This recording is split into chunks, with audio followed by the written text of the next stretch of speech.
Hello everyone, my name is Alec Dasseries, and this is my presentation on the grizzly bear, otherwise known as the North American brown bear.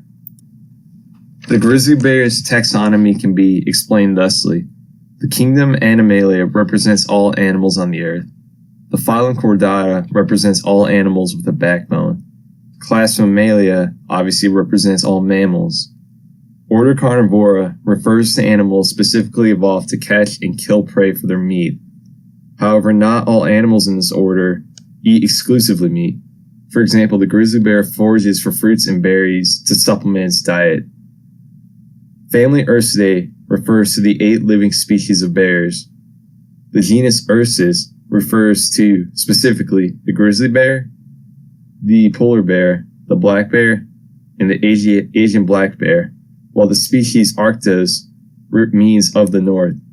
Thus the name Ursus arctos refers to Great Bear of the North. The brown bear's range covers almost the entire span of the earth, and this makes them the ubiquitous megafauna for most of the world's countries, at least in the northern latitudes. However, the term grizzly bear refers specifically to the populations living in North America, primarily in Canada and Alaska. Grizzlies are hardy creatures, able to thrive in a wide variety of habitats, as evidenced by their historical range stretching from the top of Alaska to the northern edges of Mexico. They've made their mark on the mainland, even in places where grizzly populations no longer exist, as evidenced by the grizzly silhouette that helps make up the state flag for California. The primary reasons grizzlies no longer exist in most of the mainland United States is overhunting and overdevelopment, which is why grizzlies generally thrive today in areas of low human population, such as national parks. As stated before, brown bears are hardy creatures that are adapted to a wide range of environments, ranging from deserts to near tundras. They need lots of food to sustain themselves and their cubs for hibernation every winter. To this end, they prefer semi-open country with patches of vegetation for food and shelter. They also like to live near streams for drinking water, foraging paths, and for the fish they provide.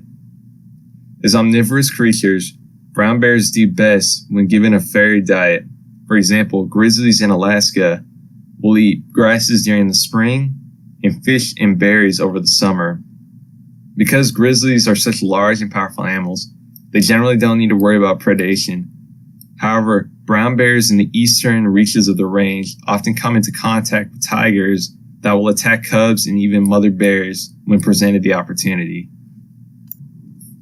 An active grizzly requires a huge amount of calories to sustain itself, and most of the habitats they reside in can't provide this many calories over the winter. To survive this season of scarcity, grizzly bears are forced to hibernate, and in order to allow themselves to do so, they must pack on a large number of pounds, in some cases up to and over 400 pounds.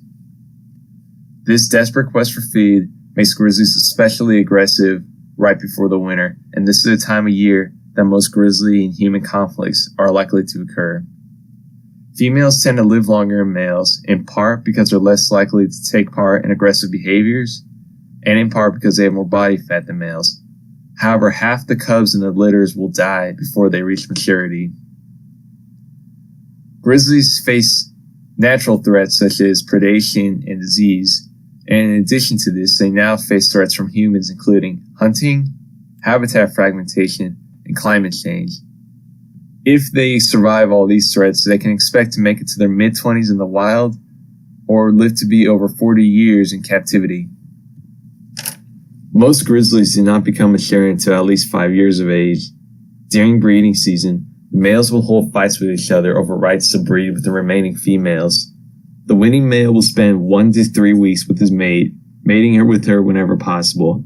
The female will delay implantation of the embryo until she is hibernating, and her litter will be born in the same year, with an average size of 2 cubs per litter. Cubs born during hibernation will stay with their mother until she emerges from her den, and then remain with her for 2 years afterwards. During this time, they're in constant danger of attack by predators and other male grizzlies who seek to mate with the female again. This contributes to the 50% survival rate of most cubs. This concludes my presentation on the grizzly bear. Thank you for watching.